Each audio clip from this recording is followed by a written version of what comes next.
Hallo zusammen, ich begrüße euch ganz herzlich zu unserem Live heute Abend auf Swiss German Online. Schön sind ihr da. Es tut mir leid für die Verspätung. Ich habe eigentlich schon angefangen und habe mich gewundert, wieso dass ihr nicht mehr reagiert. Aber ich habe gemerkt, dass ich noch auf einen Knopf drücken zusätzlich, nicht wie sonst. Und jetzt sind wir, glaube ich, online. Ich hoffe, ihr seht mich und hört mich. Also, ich wäre froh um ein Echo von euch. Gut. Also, heute wollen wir 3 Sätze wiederholen vom letzten Mal. Das letzte Mal haben wir über das Tattoo geredet. Tattoo in Basel. Eine riesengroße Sache, ein riesengroßes Event. Und ups, da haben wir schon übersetzt. So viele Leute, so many people.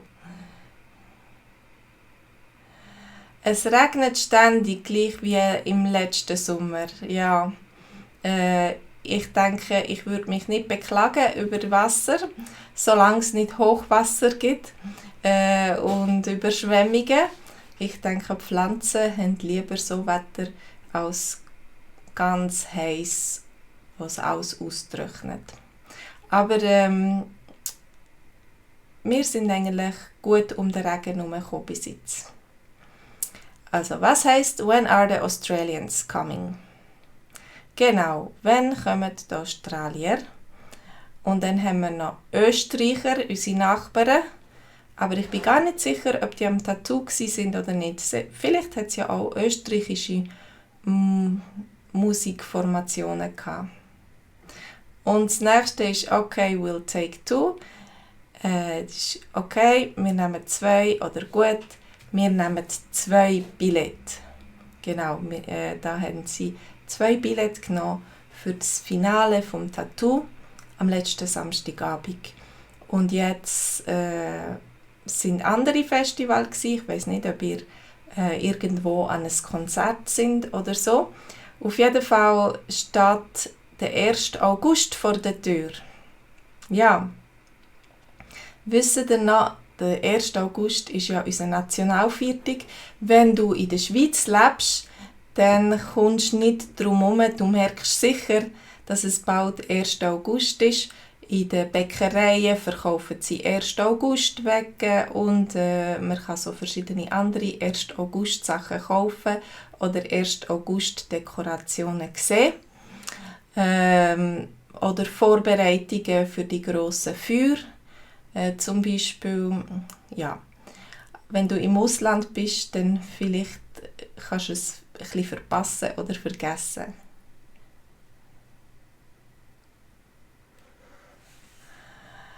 Ja, Balint, das ist ja so, wenn du ein Strandbuffet hast oder so eine Cafeteria, die draussen einen grossen Balkon hat oder eine Terrasse und dort serviert, dann nachher hast du weniger Gäste, wenn es schlechtes Wetter ist.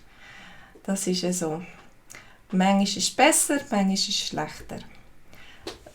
Meistens gleicht es sich aus. Also, das Jahr ist der 1. August am Freitag. Das ist nicht immer so. Manchmal ist er mitten in der Woche.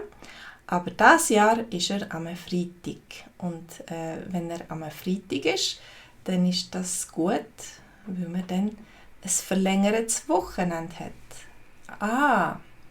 Am Freitag ist Viertag.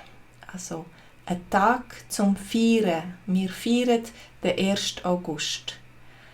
Am Freitag ist Viertag. Und wenn Viertag ist, muss man aufpassen, weil dann haben die Geschäfte zu.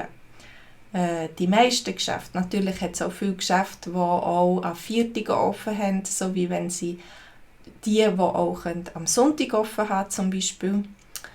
Aber viele Geschäfte haben eben zu.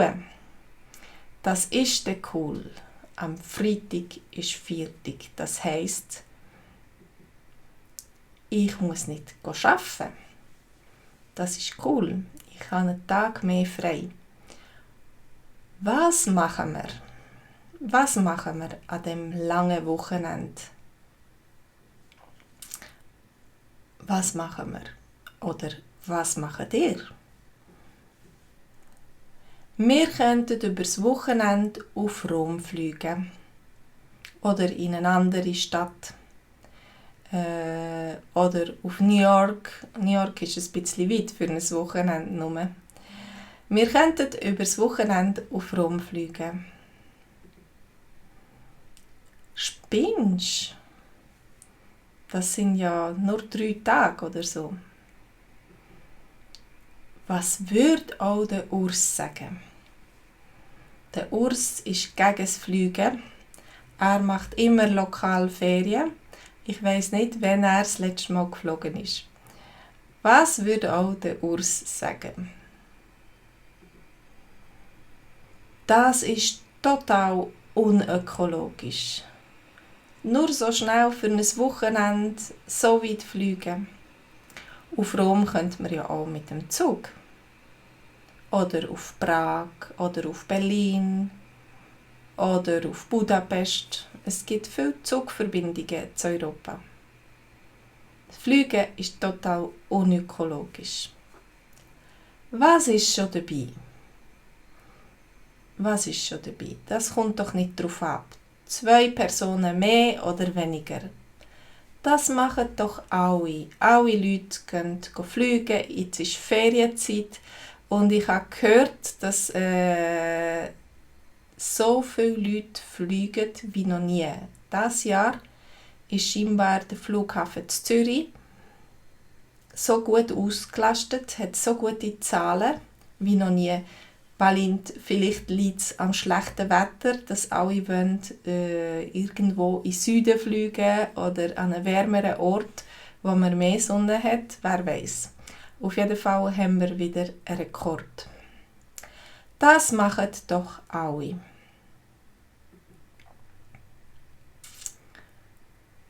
Also, was heißt we could fly to Rome for the weekend? Und was heißt Friday is a holiday or a bank holiday? In England haben sie immer Bank Holiday gesagt. Das hat mir immer ein bisschen komisch gedunkt. Man kann doch sagen, was das für ein Tag ist und was wir feiern an diesem Tag. Also, wir feiern den 1. August. Und das ist unser Nationalviertag. Ja, genau. Das ist da. Wir könnten auf Rom fliegen. Wir könnten übers Wochenende auf Rom fliegen. Oder wir könnten übers Wochenende einfach weg. Und am Freitag ist Viertag. Genau. Am Freitag ist Viertag. Hallo Janice, schön hat es geklappt, schön bist du da.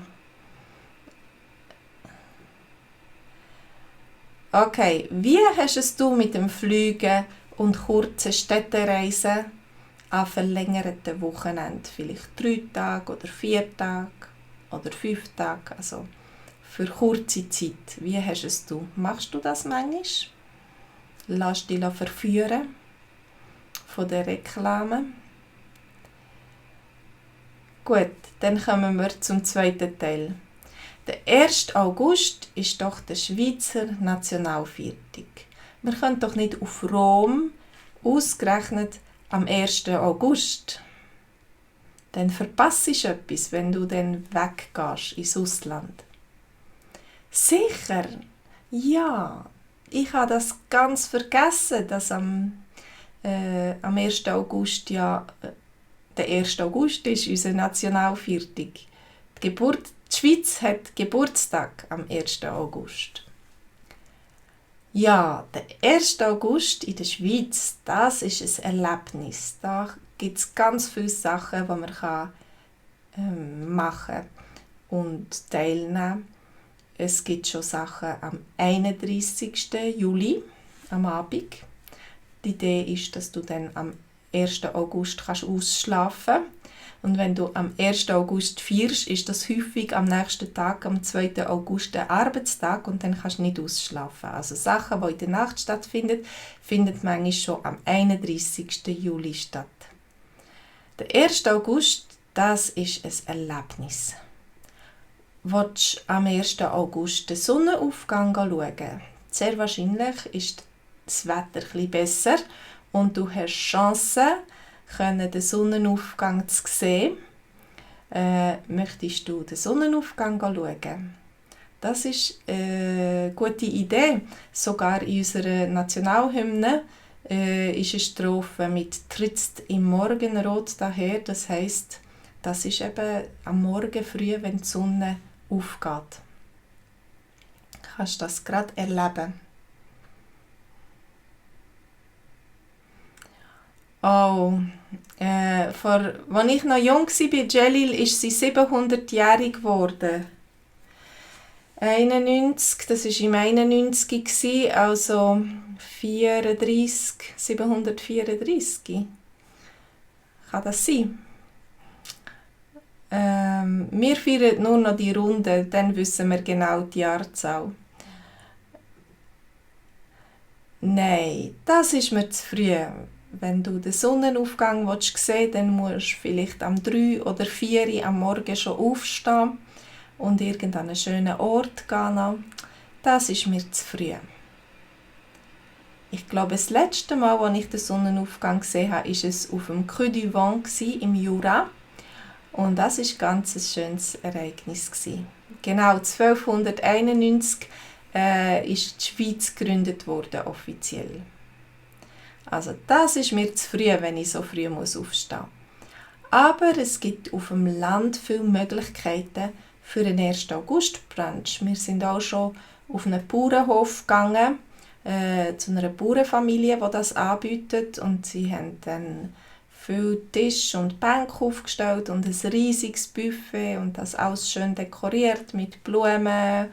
Und die Kinder konnten zu den Tieren gehen, zu den Schafen und zu den Geissen und zu den Kälbchen und zu den Hasen.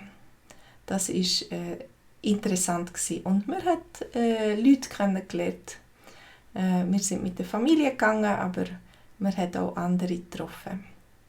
Auf dem Land gibt es viele Möglichkeiten für den 1. August-Brunch. Gibt es nicht auch Feuerwerk am 1. August? Das ist der Tag, wo du in der Schweiz Feuerwerk siehst, viel Feuerwerk siehst. Ausser dem Silvester. Am Silvester hat es auch noch viel Feuerwerk. Und natürlich am 1. August. Je nachdem, wenn es zu trocken ist, dann heisst es manchmal, man darf kein Feuerwerk brauchen, kein Feuerwerk anzünden. Aber dieses Jahr ist, glaube ich, nicht so das Problem, dass es zu trocken ist. Dieses Jahr sollte es okay sein. Ja, im Moment kann man schon noch Feuerwerk loslassen. Aber bleibt das immer so? In Amerika gibt es auch Staaten, wo Feuerwerke erlaubt sind und andere, wo es nicht erlaubt ist. Vielleicht gibt es bei uns auch bald Kantone, die es erlauben und andere Kantone, die es nicht erlauben. Das wird immer mehr in Frage gestellt. Gibt es einfach ein grosses Feuerwerk von der Stadt und die privaten Leute sollten kein Feuerwerk loslassen? Oder versucht man etwas anderes? Ich habe gehört, dass sie in Zug versuchen, etwas mit Wasserspiel zu machen. Also Wasser und Licht, aber nicht Feuerwerk. Und ich habe gesehen, dass sie in Zürich schon mit Drohnen und Licht etwas machen. So Bilder in der Luft machen. Also das mit diesen Feuerwerken, das wird immer mehr in Frage gestellt. Ist das gut oder ist das nicht so gut? Also, this is quite the experience. Was heißt das auf Schweizerdeutsch? This is quite the experience. Eben zum Beispiel der 1. August.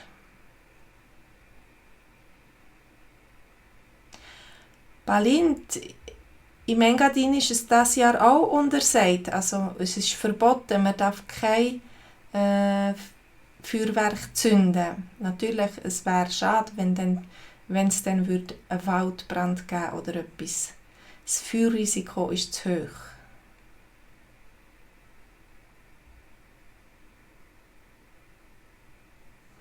Jalil, du sagst, deine Nachbarin, sie geht jedes Jahr in den Nationalpark, weil sie weiss, dass es dort kein Feuerwerk gibt. Dort muss alles ganz natürlich zu und her gehen.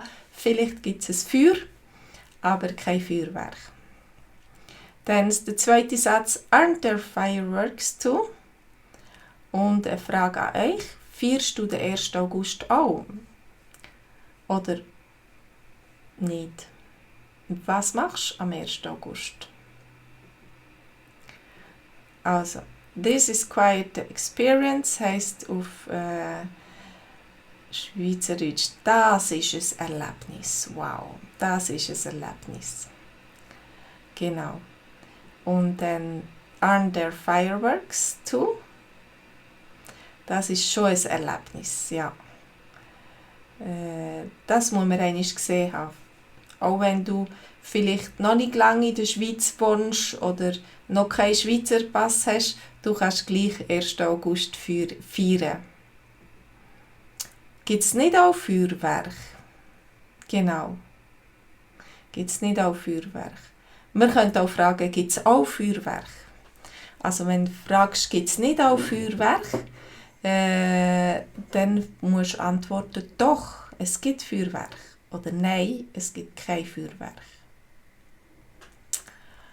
Und dann könnt ihr immer noch antworten auf die Frage, was ihr macht am 1. August.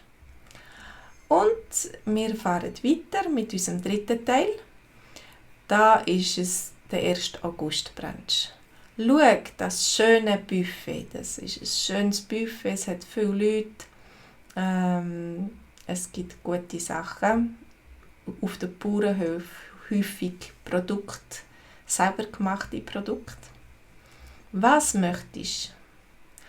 Balind, du musst am 1. August arbeiten. Du hast nicht frei.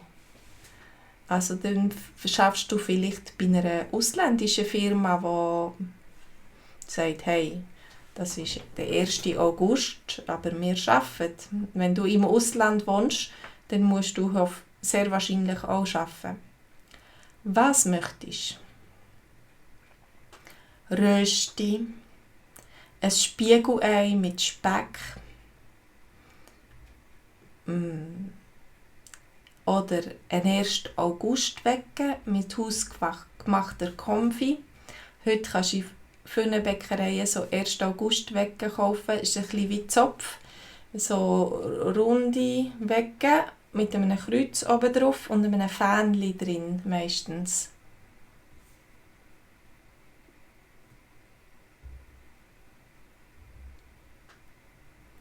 Wow, Cami, du sagst das New Glarus, also nicht Glarus in der Schweiz, sondern das in Amerika, hat es eine Viertig am 1. Sonntag im August. Natürlich, sie können nicht immer am 1. August feiern, weil man in Amerika nicht frei hat am 1. August.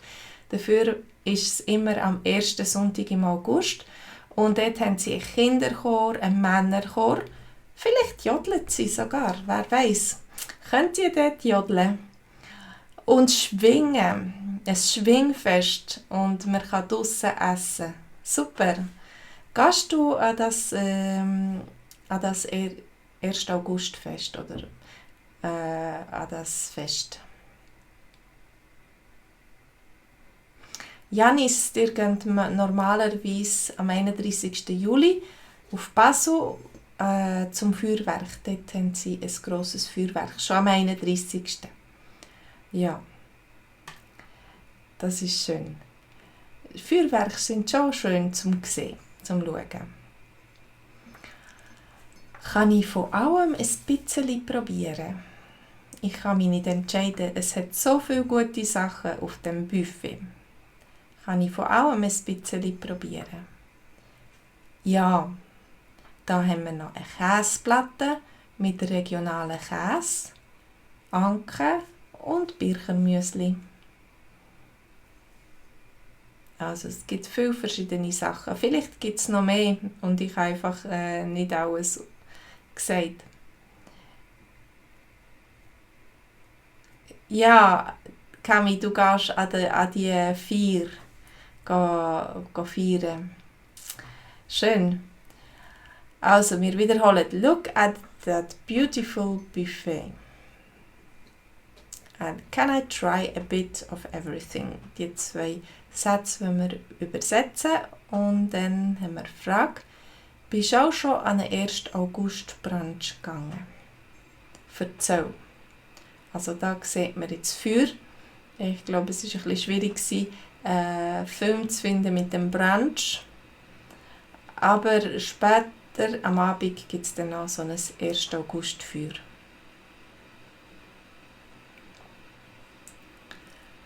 Schau das schöne Buffet. Genau, schau das schöne Buffet.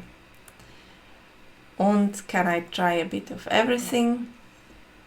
Darf ich von allem ein bisschen probieren? Du kannst sagen von allem oder wenn du von allen Sachen, wenn du Plural willst sagen, kannst du sagen von allen Sachen, also von allen ein bisschen probieren. Also wäre allen, das wäre Dativ.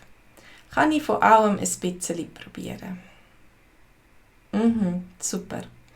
Und dann bist du auch an den 1. August Brunch gegangen. Du kannst das schreiben und wir gehen weiter auf Eich. Gehen wir heute Abend auf Eich.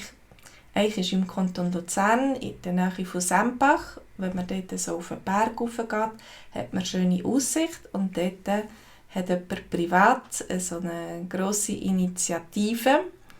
Er tut selber ein 1. August Feuer machen. Gehen wir heute Abend noch auf Eich? Ich weiss nicht, vielleicht haben wir schon von ihm gelesen, er ist schon in den Zeitungen gekommen. Wieso auf Eich? Wir können ja auch da als 1. August Feuer. In vielen Gemeinden gibt es ein 1. August Feuer.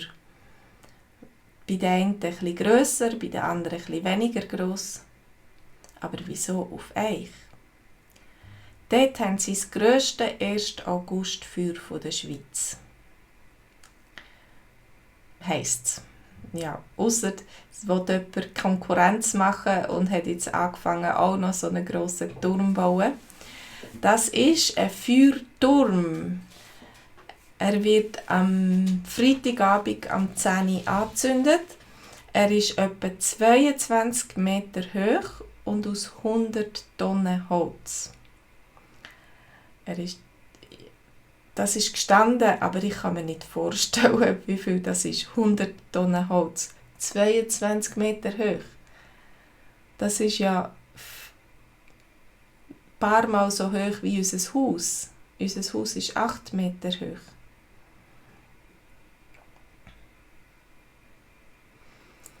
Ja, es gibt ein Video von Eich und dem Holzturm. Kami, hast du es schon gesehen? Kann das sein, dass der Turm 22 Meter hoch ist? Kann das wirklich sein? Ich weiss nicht.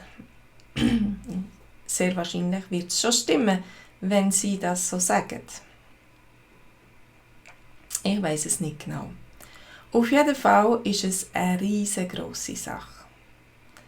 Eine riesengroße Sache. Ich hoffe, sie haben das gut unter Kontrolle. Und von dort hast du auch eine schöne Aussicht auf andere Höhenfeuer und den Sempacher See. Ja, das finde ich in den Bergen sehr schön. Wenn du in den Bergen bist, gibt es auf vielen Bergen ein Feuer, das du kannst sehen.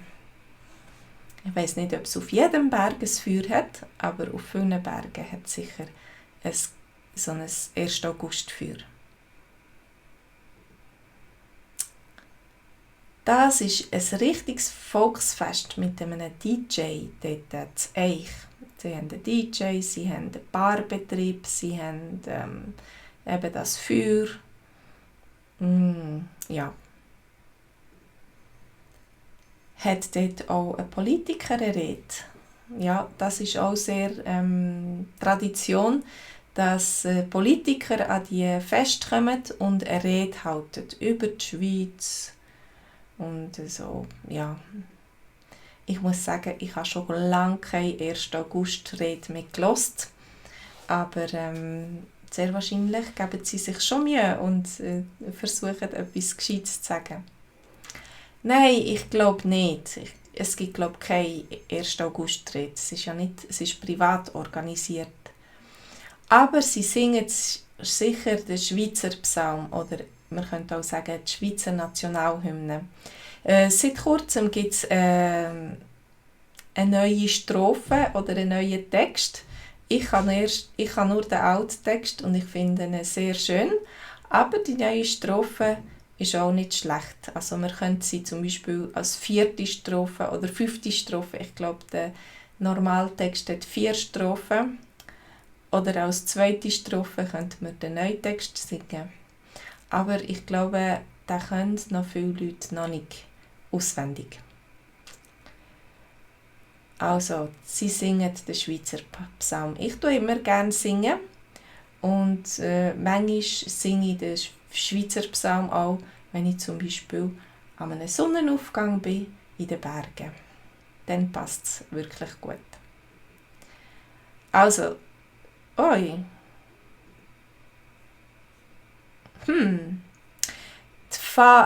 Meine Fragen fehlen da. Ah nein, ist gut. Ich habe am falschen Ort gedrückt. Okay. Can that be true? Can that be true? Das ist die Frage. Was heisst das auf Schweizerdeutsch? And in any case, it's a huge thing. Die 2 Sachen suchen wir und dann kommen wir zu unseren Fragen, die wir auch im Zoom-Treffen besprechen. Zum Beispiel, welche Schweizer Traditionen gefallen dir am besten? Oder welche Schweizer Traditionen machst du mit? Feierst du? Oder ja? Genau, Jelil. Kann das wirklich sein? Oder kann das sein? Kann das sein, genau. In any case, it's a huge thing. Kann das sein? Genau. Und da bin ich ein bisschen schnell, glaube ich. Auf jeden Fall, es ist eine riesengroße Sache. Genau, und jetzt kommen wir weiter. Ich gehe ziemlich schnell durch mit den Fragen. Wenn ihr wollt, könnt ihr ein grosses Ding, könnte ich auch sagen. Das ist ein grosses Ding oder eine grosse Sache. Wir gehen relativ schnell durch. Kommt auch ins Zoom-Treffen nach unserem Livestream und dann können wir darüber reden, über diese Fragen. Welche Schweizer Traditionen gefallen dir am besten? Interessierst du dich für politische Reden? Hörst du, was wer sagt?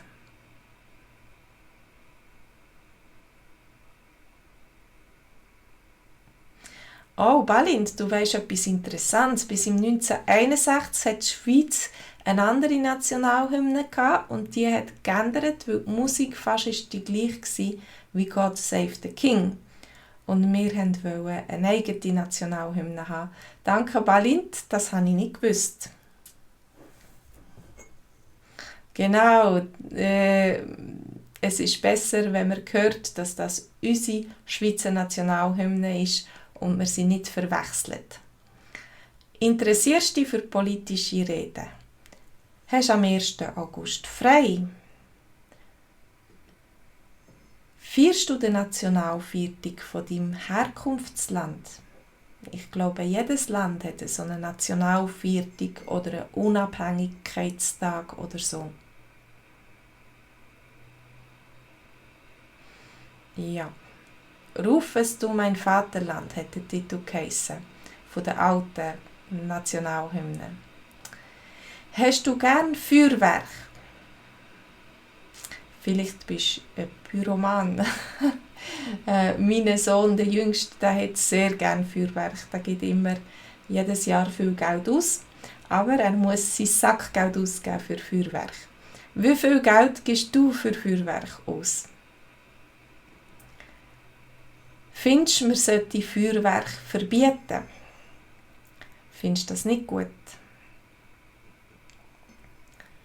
Kennst du Leute, die bewusst nicht mehr fliegen oder eher lokal Ferien machen? Vielleicht nicht gar nicht mehr, aber einfach selten fliegen. Was hältst du von dieser Idee? Und da sind wir schon um. Das war die letzte Frage. Schön, sind ihr da gewesen. Ich wünsche euch eine wunderschöne Woche und ich hoffe, ihr klickt jetzt auf Speaking Practice und kommt ins Zoom-Treffen, wo wir uns noch sehen und miteinander reden. Über die Fragen, über den Text und so weiter. Alles Gute, macht's gut und einen schönen 1. August. Tschüss zusammen!